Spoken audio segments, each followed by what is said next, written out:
Queridos hermanos, el Evangelio de Juan, el cual hemos leído esta mañana, se considera el más espiritual de todos los evangelios. Tenemos 4 evangelios. El Evangelio según Juan es el evangelio más espiritual de todos los evangelios por múltiples razones. Tiene la vista más penetrante y más fascinante de la gloria de Dios que el resto de los evangelios. Y es que Juan tiene cierta ventaja. Ha escrito esta pieza única en su vejez. Ha tenido cerca de 70 años para meditar y reflexionar sobre todo lo que su maestro le dijo, y ha tenido una mente saturada del Espíritu Santo por más de 5 o 6 décadas reflexionando en cada evento. Los evangelios sinópticos ya están escritos. Por lo tanto, Juan, en su edad adulta ya a punto de morir, escribe el Evangelio según San Juan, que algunos académicos llaman el Evangelio del águila, porque al parecer el águila es el único animal que puede ver el sol directamente sin ser afectado por su resplendor. De alguna manera, Juan es el Evangelio del águila porque mira la gloria no del sol, sino la gloria de Cristo sin deslumbrarse. Y nos permite a nosotros creyentes ver un destello de la gloria de Dios. Es una pieza única también en literatura, por la forma en la que está organizada el libro, por la forma en que se nos presenta cada relato. Porque el propósito del libro es que usted y yo podamos creer en la gloria de Cristo y ser salvos. Digo todo eso porque si usted escuchó lo que el hermano Junior leyó, creo que sí, usted se dará cuenta que Jesús viene del contexto de una boda, que no era una fiesta religiosa para nada, era una fiesta civil, una fiesta cultural. Y acaba de hacer la primera señal milagrosa, que es vino, símbolo de la alegría y del gozo. Y ahora se nos presenta en una fiesta religiosa llamada la Pascua. Juan tiene un propósito para ordenar los eventos de esa manera. Y de alguna manera, cuando leemos el capítulo 2 de Juan, nos sentimos balanceados entre un Dios de amor, un Dios familiar, un Dios cercano e íntimo, y a la misma vez un Dios lleno de indignación, lleno de celo y lleno de ira. En estos momentos de nuestra vida donde la balanza se inclina más hacia esa parte de Dios amorosa, es bueno recordar que nuestro Señor también es un Señor de gloria, santo y digno de temer.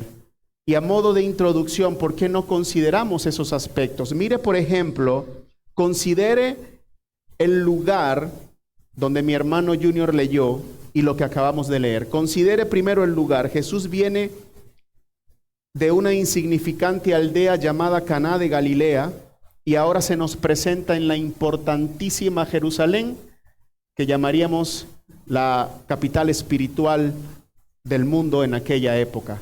Así que los lugares son contrastantes, ¿no le parece? Pero sigue siendo el mismo Jesús. Segundo, vea la celebración. Viene de una boda cultural, una fiesta secular, vamos a llamarlo de esa manera. Y ahora se nos presenta nada más y nada menos que en una de las fiestas más importantes del pueblo de Dios, que es la Pascua. Lo otro que contrasta es la escena. Jesús viene de una pobre y reservada casa, prácticamente anónima, y ahora se nos presenta en el portentoso y concurrido templo de Jerusalén, la obra arquitectónica más maravillosa de aquel tiempo. Otra cosa que contrasta son los acontecimientos.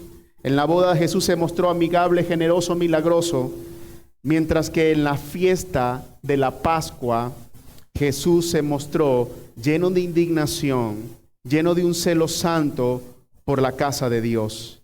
Hermanos, muy temprano en la predicación de esta mañana podemos preguntarnos por qué el Señor no actuó al revés.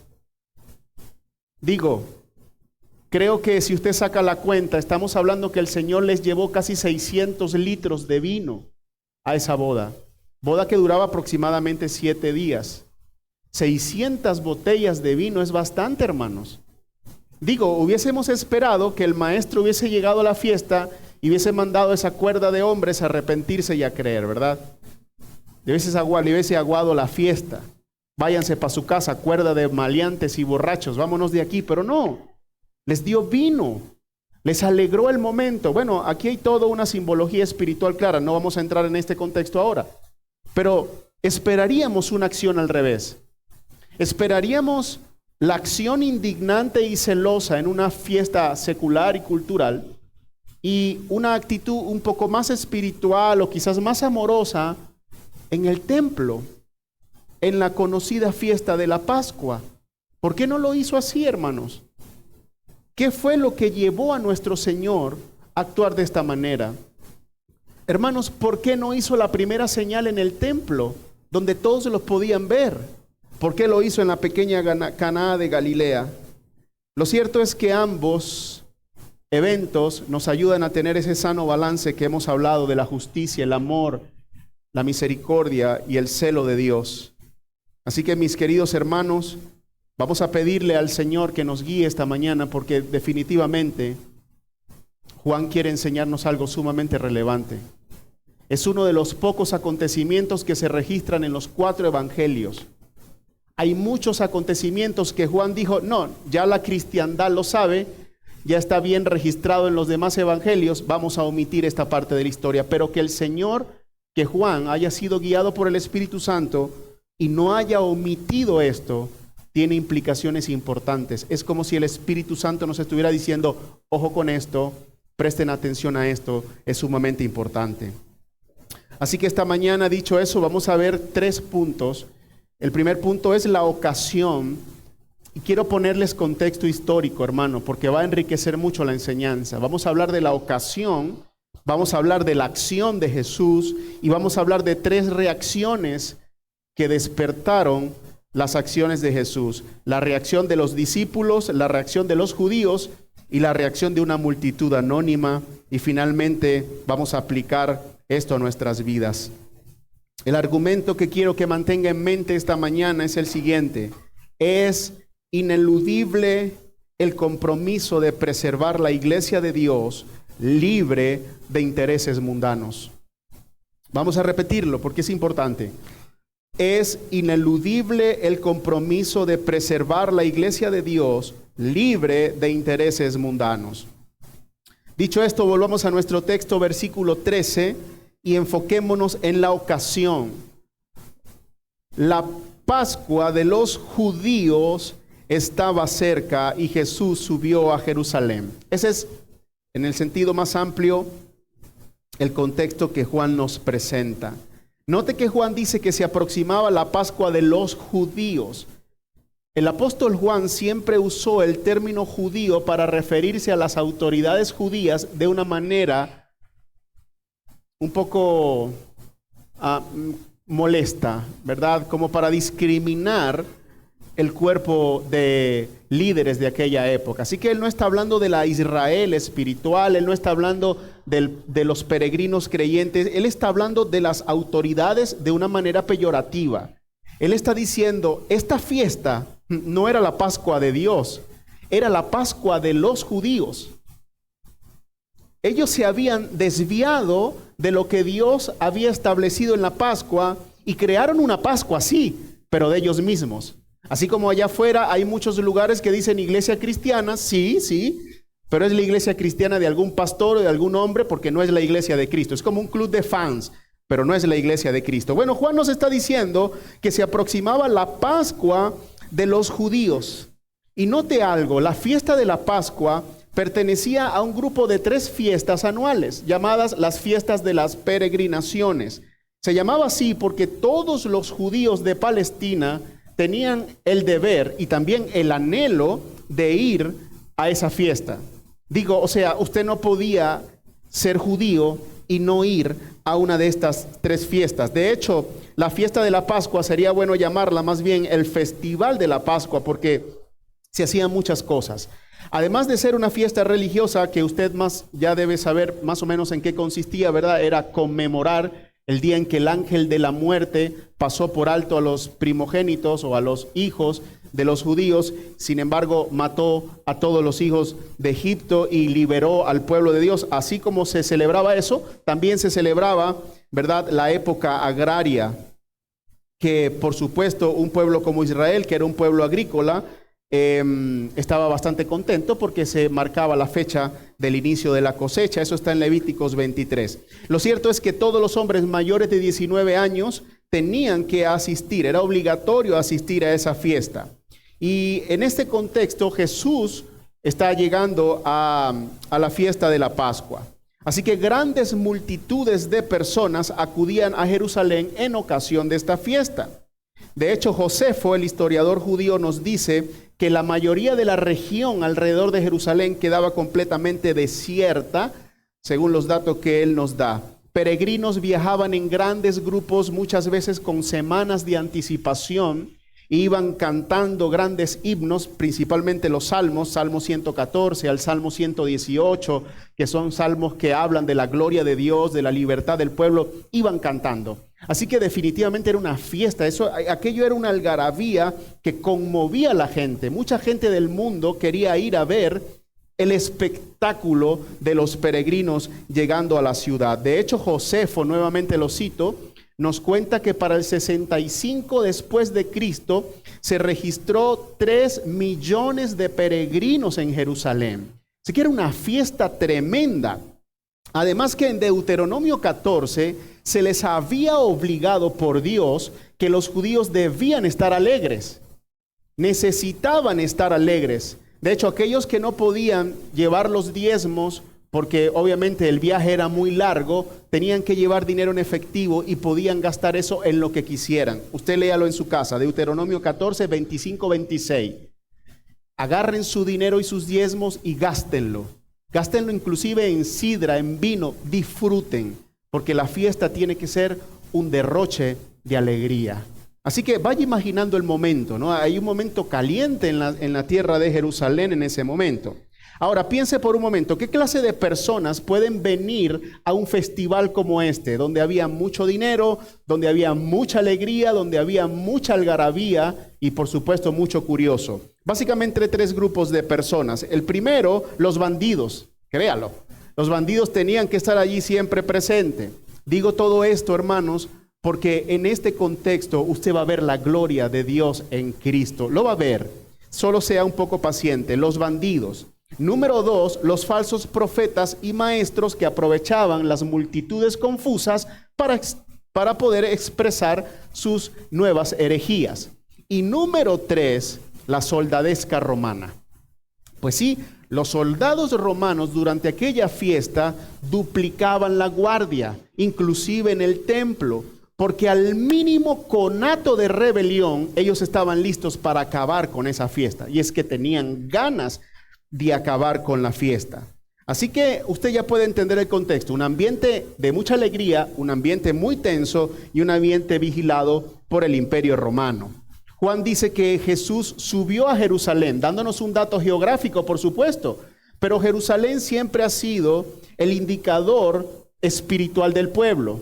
Es decir, es como para que el lector diga, si esto está ocurriendo en la Jerusalén Santa, en el templo, el lugar donde Dios habita, ¿cuál será el estado general de esa religión?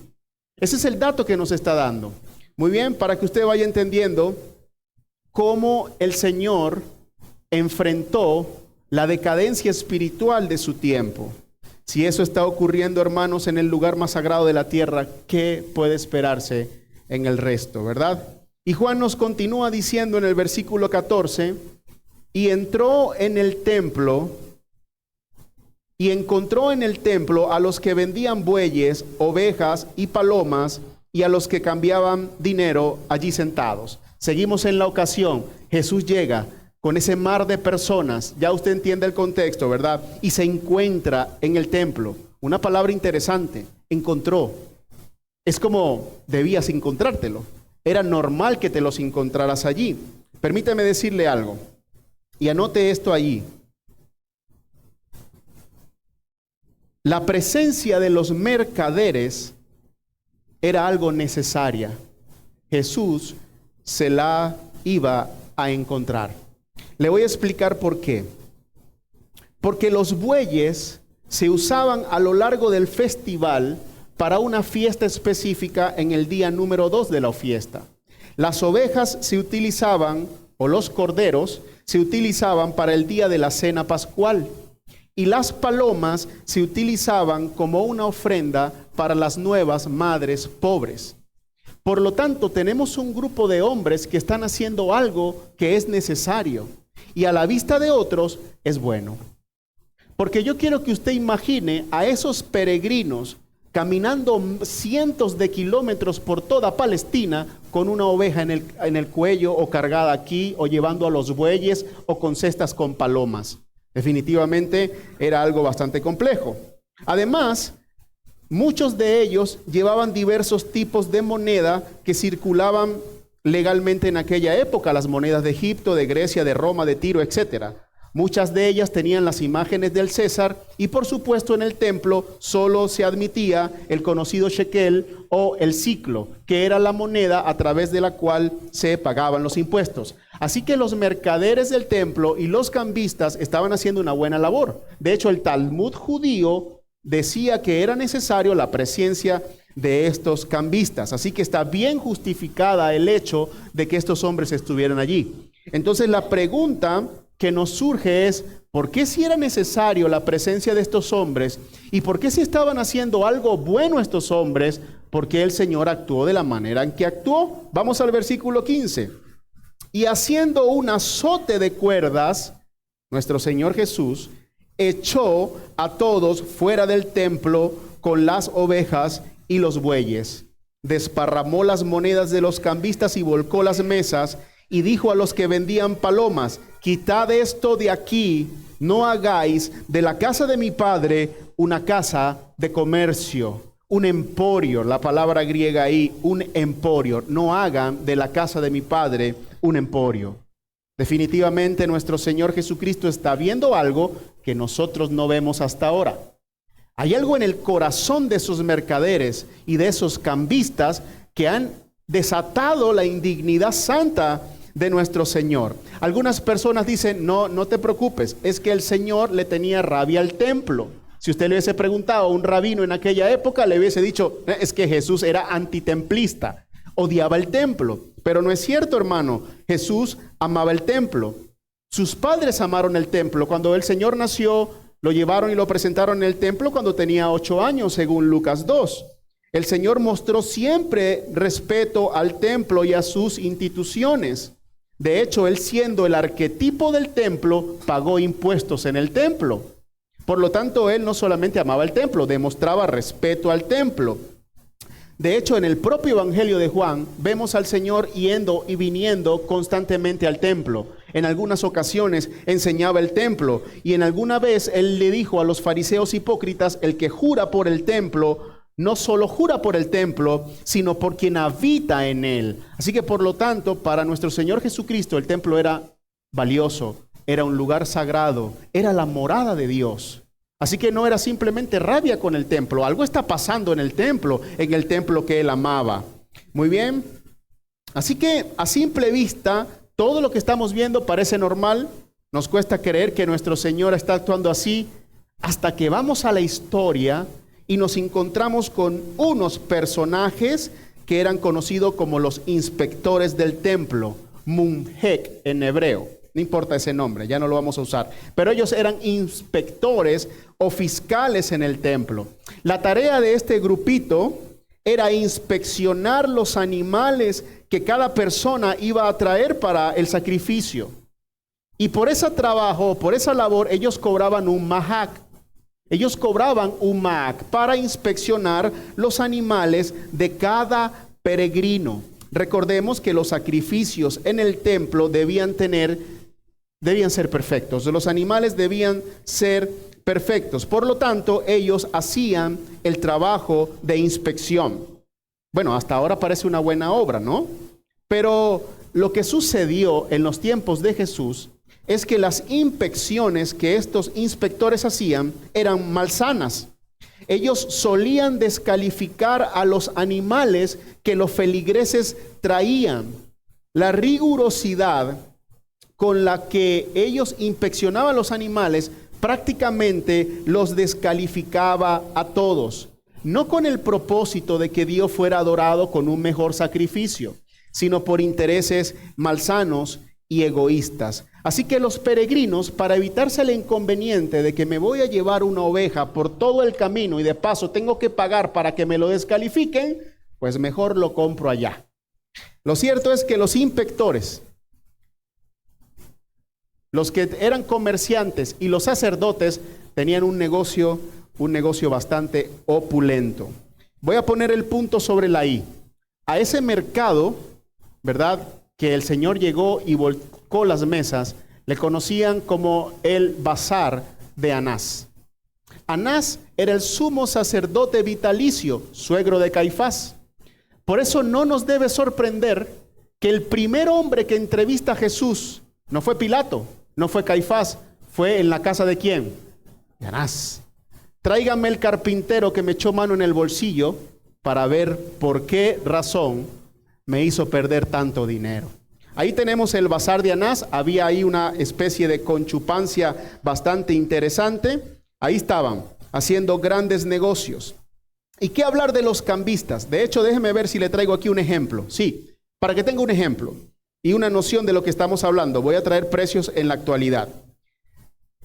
Según el comentario de Barclay, él nos dice que un par de palomas para el sacrificio podían costar aproximadamente 10 centavos de dólar, que ese era el sueldo diario de una persona. Los comerciantes vendían las mismas palomas a 100 dólares. Tenga una idea de lo que está pasando allí y ya entiende por qué el Señor actuó como actuó.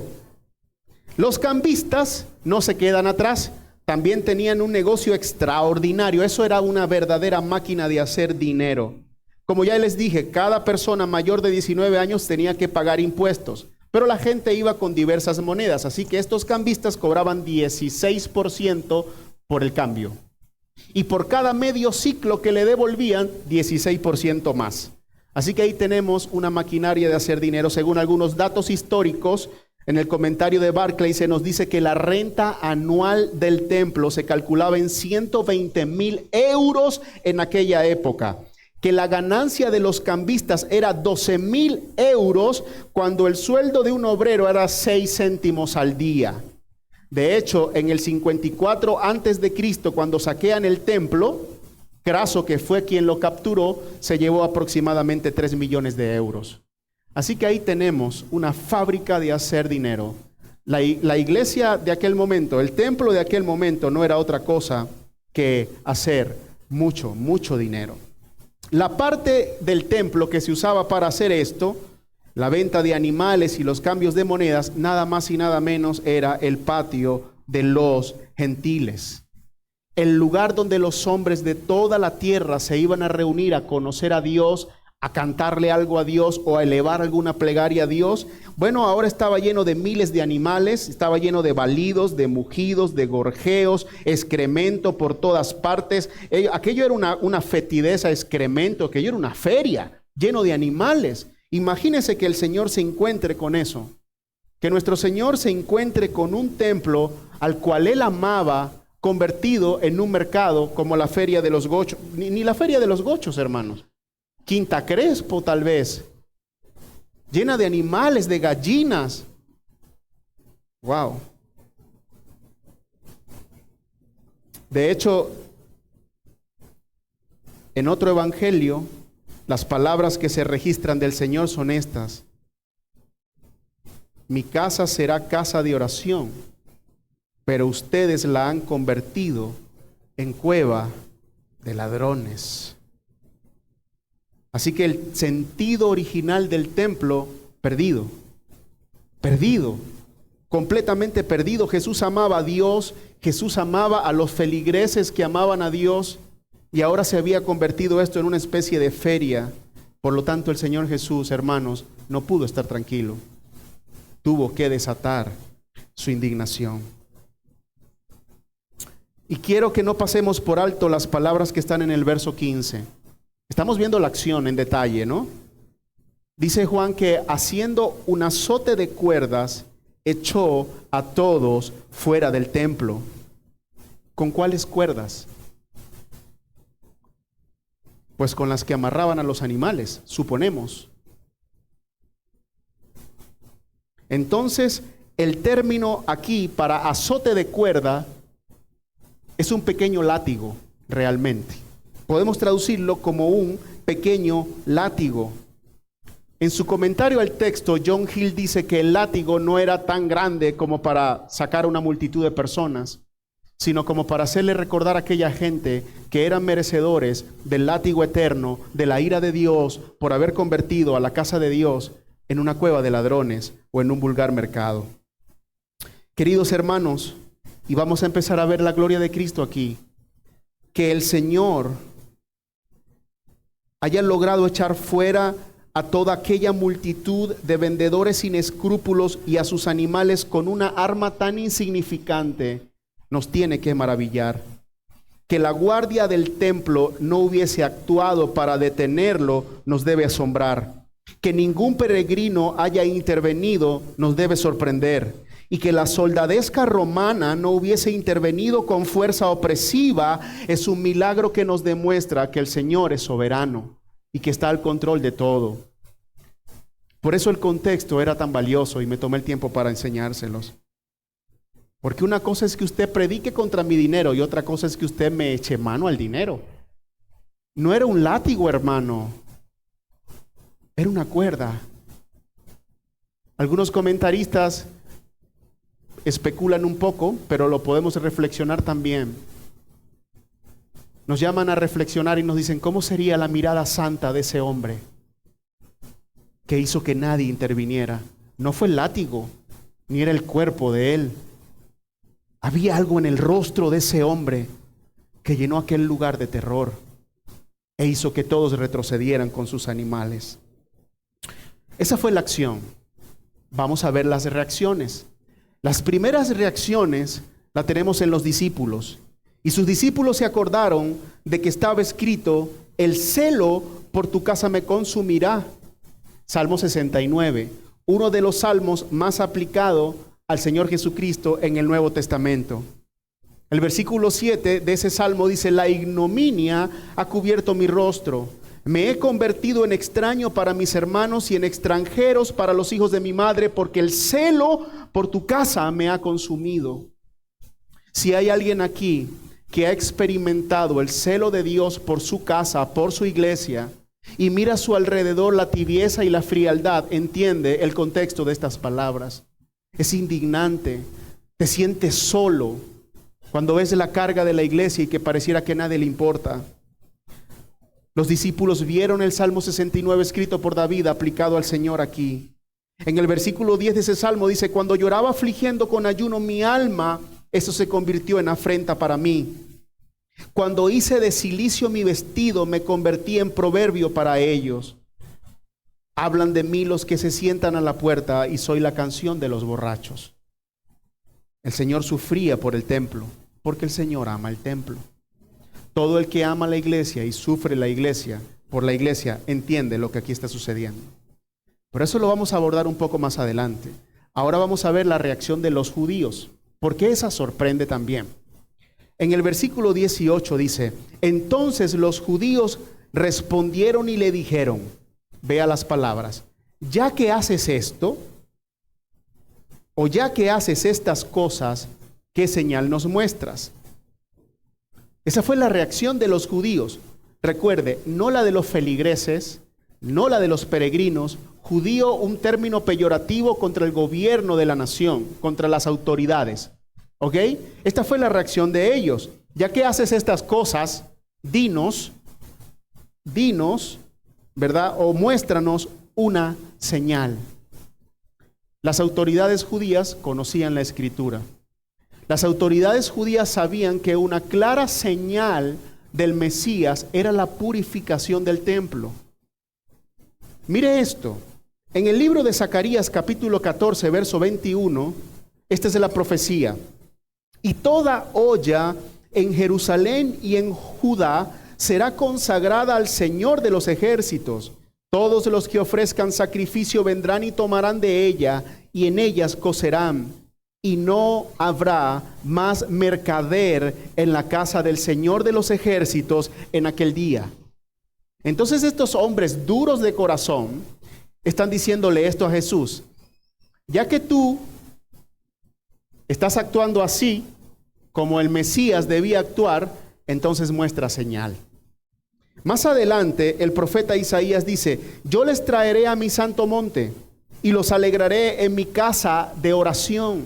Sus holocaustos y sus sacrificios serán aceptos sobre mi altar, porque mi casa será llamada casa de oración para todos los pueblos.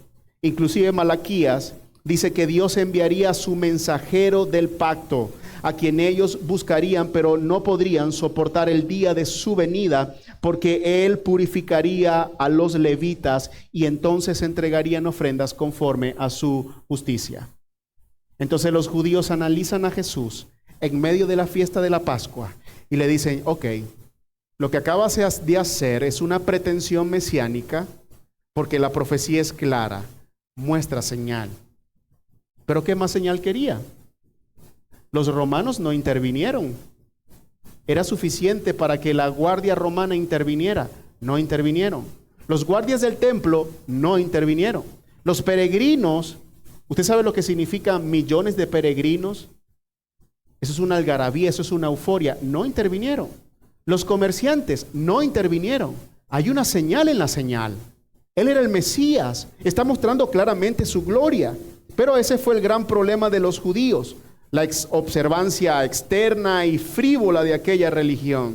Ellos solo querían lo externo, ellos solo demandaban señales, ellos solo querían practicar aquello que generara una buena reputación en el pueblo. Pero aquí tenemos, hermanos, al Hijo de Dios mostrando su gloria.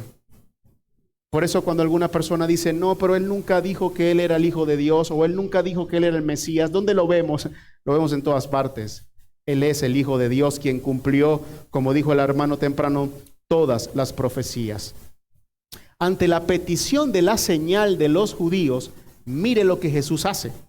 Jesús les dijo, o les respondió: destruid este templo y en 3 días lo levantaré. Los judíos le dijeron: en 46 años fue edificado este templo, ¿y tú lo levantarás en 3 días? Aquí hay un dato muy interesante. En el versículo 14 y 15, el apóstol Juan también habla del templo, solo que usa una palabra griega que es la palabra hiero, que significa básicamente edificio del templo. Pero las palabras que usa Jesús aquí no es hiero, es naos, que se puede traducir mejor como santuario. ¿Verdad? Eso téngalo usted en mente, porque hay un juego de palabras que en español no lo vemos, pero que en griego sí tiene un dato interesante. El templo de Herodes, hermanos, tenía aproximadamente unos 1500 metros de construcción. Era una obra imponente. Pero el lugar santísimo era una pequeña capilla de más o menos unos 27 metros. Así que es interesante que el Señor, ¿verdad?, ante una arquitectura tan grande, haya escogido una pequeña capilla para manifestar su gloria. Y usted sabe, una sola vez al año el sumo sacerdote podía entrar allí. Ese era el hiero, la edificación, lo que en ese momento se conocía como el templo de Herodes. Pero Jesús está diciendo algo más interesante. Jesús, refiriéndose a él mismo, está diciendo: destruyan este naos, este santuario, y en 3 días lo levantaré. Contraste usted. Jesús está diciendo: todo yo soy el santuario. La definición de santuario sería la morada de Dios o el lugar donde Dios mora. El contraste es maravilloso. En aquel templo, 1500 metros de construcción, una pequeña capilla, una vez al año, allí estaba la presencia de Dios. Y aquí estaba el naos, el verdadero santuario, quien de los pies a la cabeza estaba todo lleno de Dios. Él es la plenitud de Dios, Él es la morada de Dios. De hecho, con la muerte del Señor Jesucristo y su resurrección, ahora el templo queda inhabilitado. Y de alguna manera toda la tierra se puede convertir en un templo, porque donde quiera que se predique el evangelio del Señor Jesucristo, haya fe verdadera y arrepentimiento verdadero, allí se establecerá una morada de Dios en el corazón. Los judíos, por supuesto, no iban a entender eso. Nosotros sí, porque estamos de este lado del canon. Pero lo que el Señor Jesús está diciéndoles aquí es: yo soy el verdadero santuario. Destrúyanlo, en 3 días lo levantaré. Está profetizando su propia resurrección. Está profetizando la forma en la que iba a morir y también cómo manifestaría nuevamente su gloria. Ahora vamos a ver, hermanos, las reacciones de las multitudes. Cuando estaba en Jerusalén durante la fiesta de la Pascua, va el versículo 23 conmigo, ¿verdad? ¿Ve que ya no dice la Pascua de los judíos? No, el asunto se acomodó. ¿Lo ve? Ahora dice la Pascua. Lo que pasó entre la Pascua de los judíos y la Pascua, que nuevamente menciona en el 23, es la purificación. Espero que lo esté entendiendo conmigo. Esta sí es la Pascua, porque está el Señor allí. El Señor Jesús, que es nuestra Pascua, ha purificado el templo, ha sacado a los mercaderes, etcétera, etcétera, ¿no?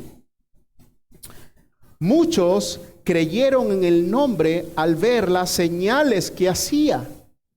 Pero Jesús, por su parte, no se confiaba a ellos, porque conocía a todos y no tenía necesidad de que nadie le diera testimonio del hombre, pues él sabía lo que había en el hombre.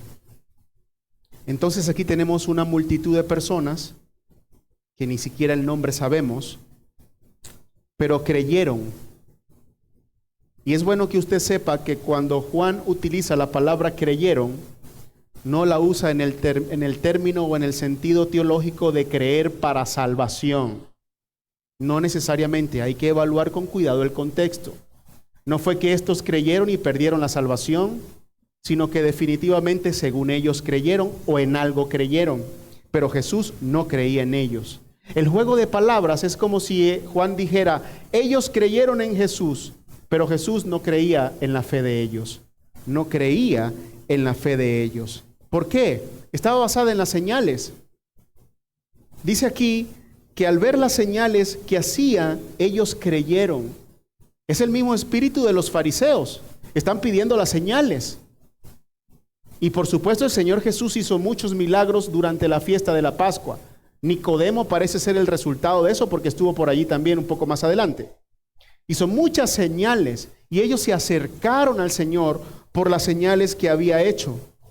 De hecho, muchas personas, no solamente en Juan, sino en el resto de la escritura del Nuevo Testamento, tuvieron fe falsa.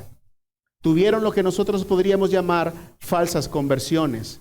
Comenzaron a seguir a Jesús por una efervescencia parecida a la fe. Tuvieron alguna experiencia similar a la que tiene el creyente. Experimentó alguna clase de vergüenza, alguna clase de remordimiento, experimentó alguna fe o alguna especie de creencia intelectual de aceptar los hechos históricos de Jesús, pero al final abandonaron el camino. Muchas veces nos sorprendemos de eso y a los más incautos les puede sorprender y decir, wow, mira aquel hermano que duró tanto tiempo y ahora míralo cómo está, ya no cree en el Señor, algunos se declaran ateos. Pero déjeme decir, hermano, no necesita usted ser tomado por sorpresa porque la Biblia advierte de que muchos hombres abandonarán y apostatarán de la fe porque nunca abrazaron la fe verdadera. Ahora note a Jesús, cómo no coincide con el modelo de pastor de nuestro tiempo. Multitudes le seguían, él no creyó en ellas. Con frecuencia se alejaba de las multitudes para acercarse a Dios en la soledad. Nosotros por lo general nos alejamos de a Dios para acercarnos a las multitudes cada vez más. El Señor Jesús no abrió una iglesia con este grupo de personas, porque ha demostrado una y otra vez que no está interesado en seguidores superficiales. Ellos no habían escuchado el Evangelio. Ellos no habían escuchado las implicaciones del Evangelio. Ellos no tenían clara la idea de lo que era tomar una cruz y seguirle al Señor cada día. Ellos no habían escuchado al Señor decirle, el que ama a su padre y a su madre más que a mí no es digno de mí. No tenían nada en cuenta de los costos que era seguirle. Y Jesús dijo, no me confío en esa fe. No me confío en esa fe.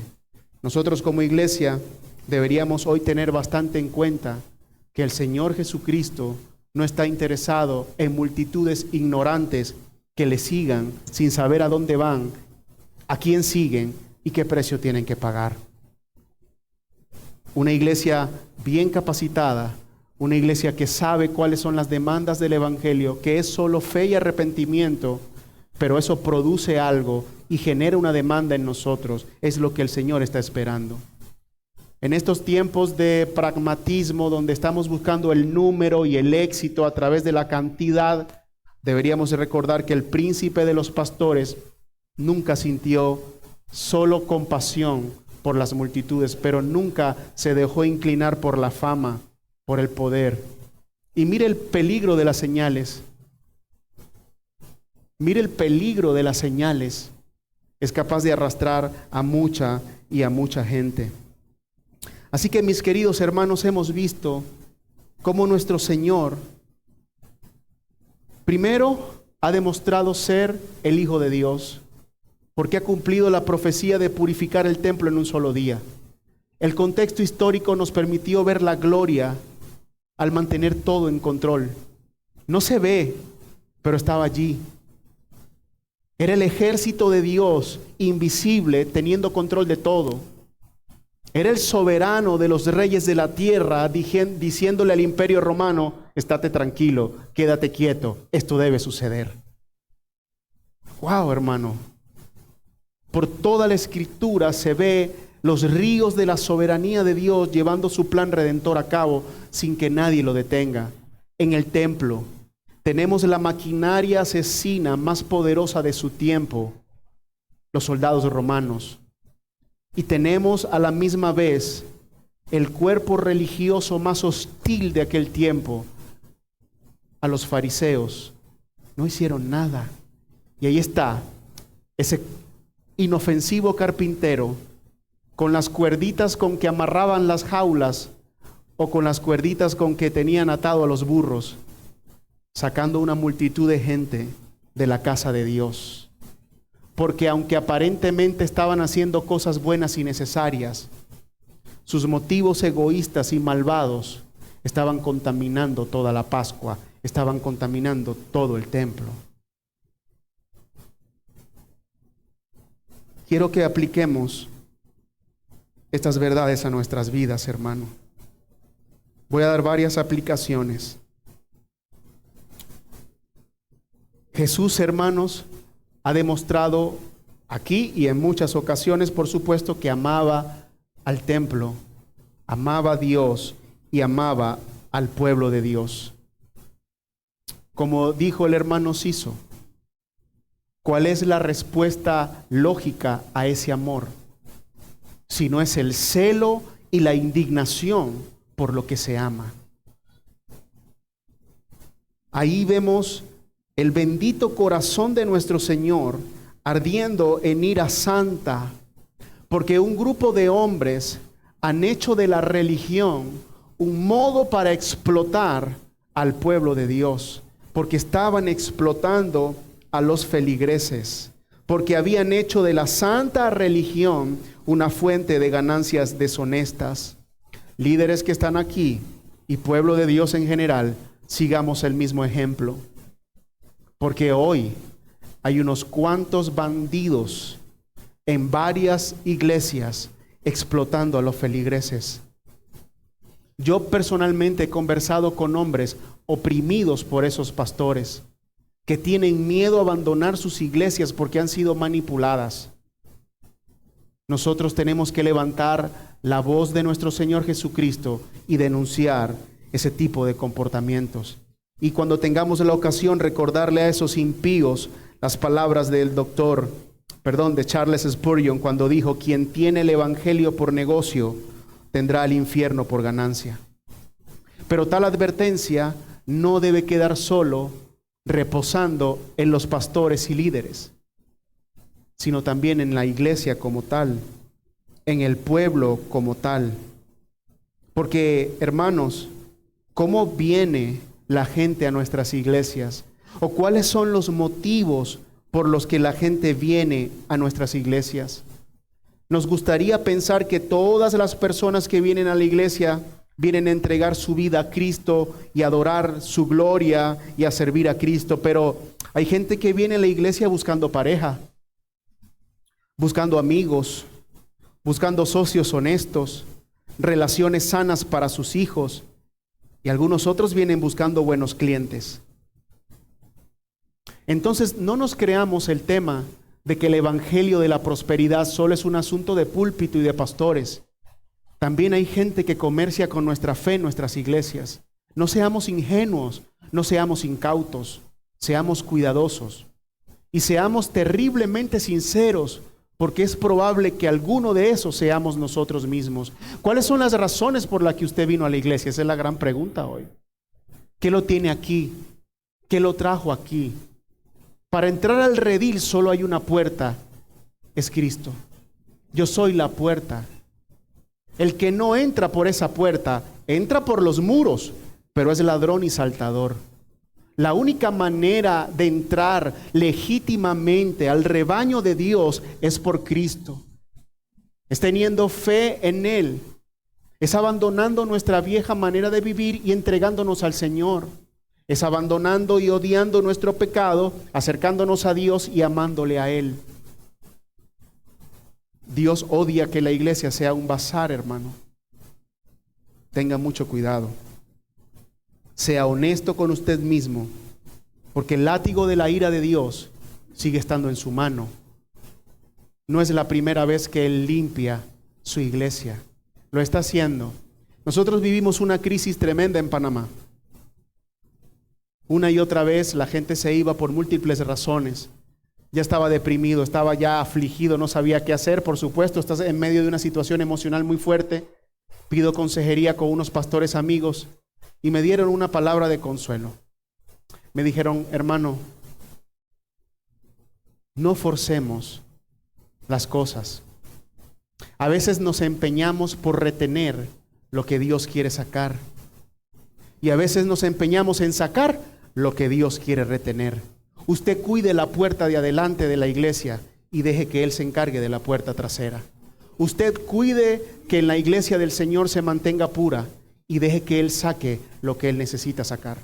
Eso no significa que todos los que se van son ladrones. Por supuesto que no, que Dios nos libre de un pensamiento así. Pero lo que quiero traer a colación es que el Señor de tiempo en tiempo limpia su iglesia. Porque Él está pasando por aquí, Él está aquí entre nosotros. Todo se ve muy bien, todo lucimos muy bien. Pero Él está oliendo los corazones nuestros. ¿A qué huele este lugar? ¿Huele a la iglesia de Jesucristo o huele al bazar de Anás? Si dejáramos que nuestros corazones en esta mañana brotaran olor, ¿sería un olor a vida? ¿Sería una ofrenda fragante a Él? ¿O olería el estiércol de los animales del sacrificio? ¿Cómo olería la casa de Dios hoy? Hermanos que están trabajando en el ministerio, sabemos que la carga es fuerte, porque quisiéramos ver una iglesia santa y pura para el Señor. Pero no tengan temor, no están solos. Sigue Él con sus ojos llenos de indignación, purificando su templo.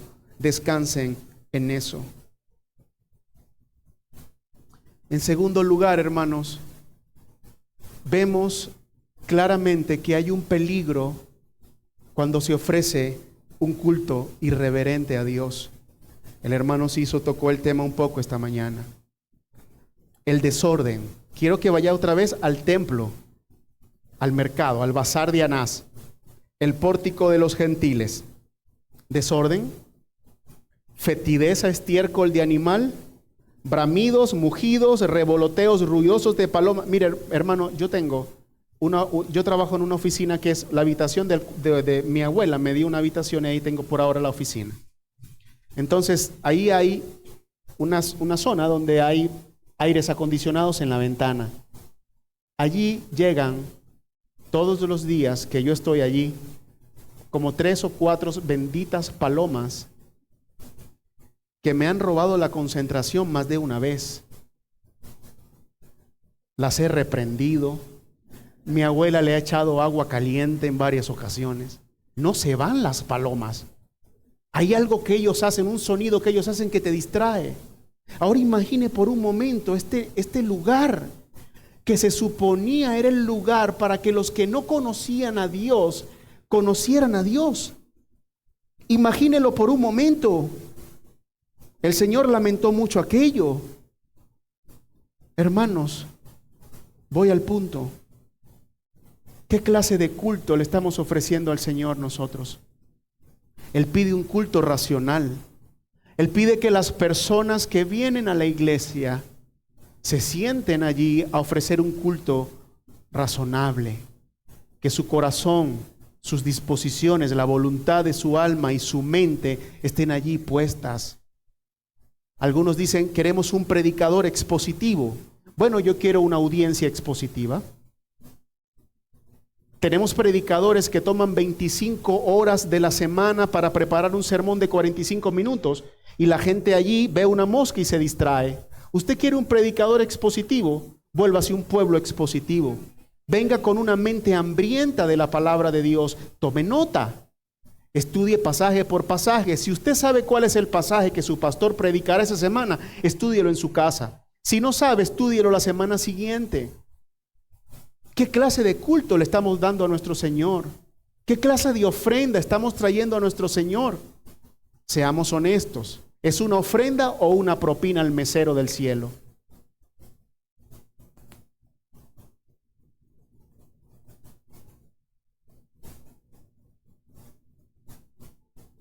Odiamos el culto irrelevante.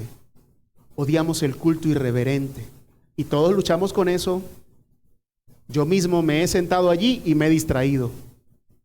Y si me quedo distraído, pues pasan 2 canciones, pasa la lectura consecutiva, mi cuerpo está como una masa inerte en ese lugar, pero mi corazón está adorando quizás a otro Dios. Necesitamos un culto reverente a nuestro Señor. ¿Cuándo fue la última vez que usted salió de este lugar a su casa en silencio, pensativo, por la exposición de la palabra? ¿Cuándo fue la última vez que usted salió abrumado en su conciencia por haber visto la gloria de Dios con los ojos de la fe? ¿Cuándo fue la última vez? Ya hablamos poco de eso. ¿Cuándo fue la última vez que caímos quebrantados al ver nuestra propia miseria? Y no porque no se predique, sino porque no hemos preparado nuestro corazón para recibir la verdad. ¿Cuándo fue la última vez que usted pasó la noche anterior vigilando y orando en la presencia del Señor? Y como Raquel un día le dijo a su esposo, usted le dijo al Señor, mañana dame hijos o me muero. Mañana dame a tu hijo o me muero. ¿Quién de los que está aquí está inconforme con lo que ha recibido de Cristo hasta hoy? ¿Quién tiene hambre del Señor Jesucristo? De los que estamos aquí, de sumergirse en la palabra hasta que los ojos nos sangren de tanto leerla. ¿Quién de nosotros hoy puede decir, estoy ardiendo por la gloria del Señor Jesucristo? Anhelo sujetar toda la realidad de mi vida para la gloria de Él.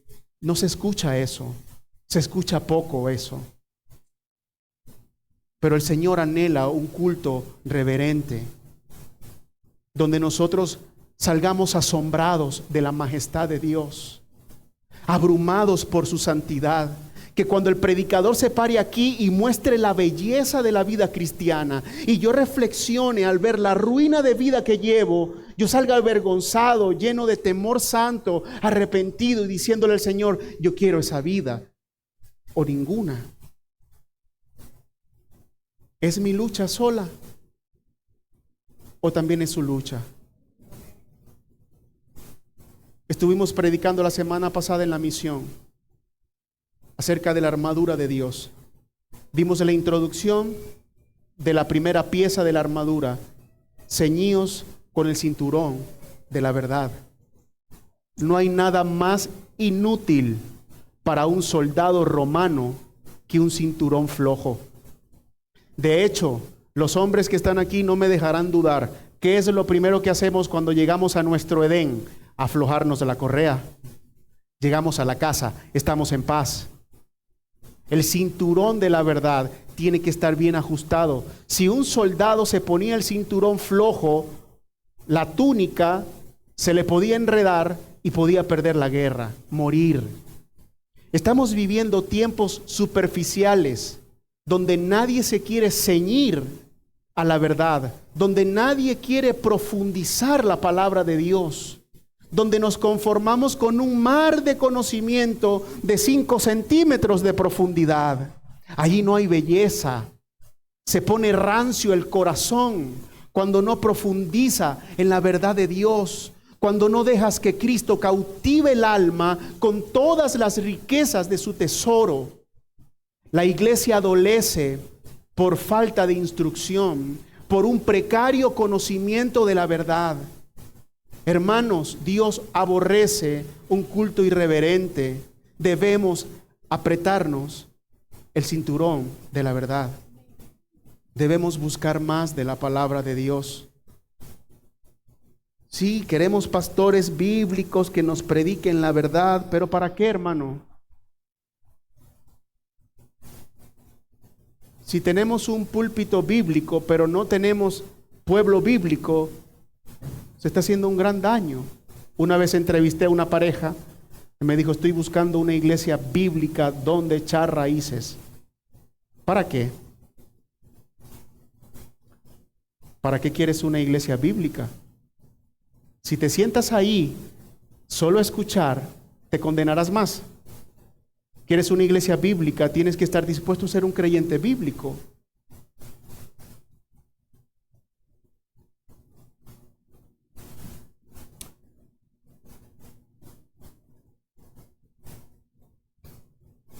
Finalmente, hermanos, quiero dirigir mis últimas palabras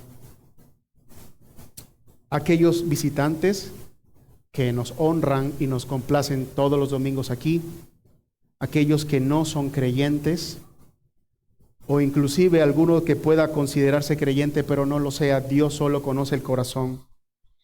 Quiero decirle algo, estas son mis últimas palabras para usted. A lo largo del Evangelio de Juan, nos damos cuenta que el Señor no está interesado en multitudes ignorantes, efervescientes o fervorosas que le sigan. Dios no quiere eso. Dios quiere gente que entienda su condición, la necesidad que tiene de su salvación y que corra a Cristo como su única esperanza. Usted ha venido a este lugar, ha visto que el Señor Jesucristo ha demostrado ser el Hijo de Dios. Domingo tras domingo, escuela tras escuela, usted ha oído el Evangelio de la gracia. Usted debe arrepentirse. Usted lo único que debe hacer es ser dolorosamente franco con usted mismo y preguntarse, ¿por qué estoy aquí? ¿Por qué vine a este lugar? ¿Qué estoy buscando? Eso es lo que debemos hacer. ¿Estoy buscando amigos? Lo puede tener. Hay muy buenos amigos en la iglesia. ¿Estoy buscando pareja? No hay nada que un pastor quiera más que los hermanos se casen entre hermanos. La puede encontrar. ¿Está buscando un socio? No hay problema, lo puedes encontrar. Pero si eso fue lo que te trajo a este lugar, estás en peligro. ¿Por qué estamos aquí, hermano? ¿Qué hay en tu corazón? ¿Cómo suena tu corazón? ¿Es una ofrenda de olor grato? ¿O es el mercado de Anás lo que late allí? La iglesia no es un bazar. Tengan cuidado. Tengan mucho cuidado. Si ustedes son discípulos del Señor Jesucristo, actúen como actuó Cristo. Por esa puerta van a entrar personas que vienen aquí a vender cosas, a especular, a pedir dinero prestado, etcétera, etcétera, etcétera. No sean ingenuos, no sean niños en la palabra de Dios. Este lugar es un lugar santo porque se adora a un Dios santo. Todo tiene su lugar, todo tiene su contexto. Seamos centinelas junto a los líderes de la iglesia para cuidar la pureza de la iglesia. Que todo el que entre por esa puerta será bien recibido, claro que sí. Le predicaremos el evangelio una y otra vez, pero defenderemos el templo, el santuario, la morada de Dios, porque el Señor Jesucristo así lo hizo. Hermanos, si hay alguien aquí con esa intención, con esa perversa intención, tal vez te puedas burlar de nosotros, te puedas burlar de todos los líderes, pero Él te está viendo. Tienes que temer y arrepentirte. Tienes que temer y arrepentirte. Hazlo por tu alma. Ese es el ruego de nosotros. Vamos a orar, hermanos.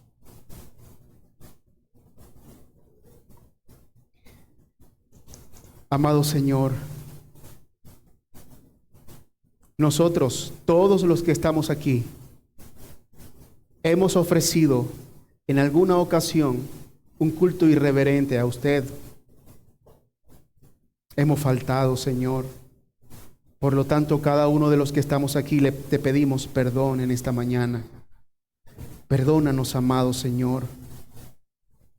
Tenga misericordia y piedad de nosotros. Y concédanos ojos atentos, un corazón noble, un corazón amante por usted, por su gloria y por su casa. Sea usted cambiando las disposiciones de nuestro corazón, para que nuestro corazón no huela al bazar de Anás, sino que huela a vida, una ofrenda de sacrificio vivo para usted. Que no sea el mugido ni el bramido de animales moribundos lo que suene en nuestro corazón, sino un corazón tierno que se recrea continuamente en su belleza, un corazón abrumado por su santidad, un deseo de amarle. Amado Señor, si pudiéramos cambiar nosotros mismos nuestros corazones, lo hubiéramos hecho, pero no es el caso. Aquí estamos, indefensos ante usted, con plena confianza de que usted hará la obra. Cambia este malvado corazón en una morada del Dios viviente, donde todo lo que se haga, donde todo lo que se piense, sea una obra de adoración al Rey de Gloria.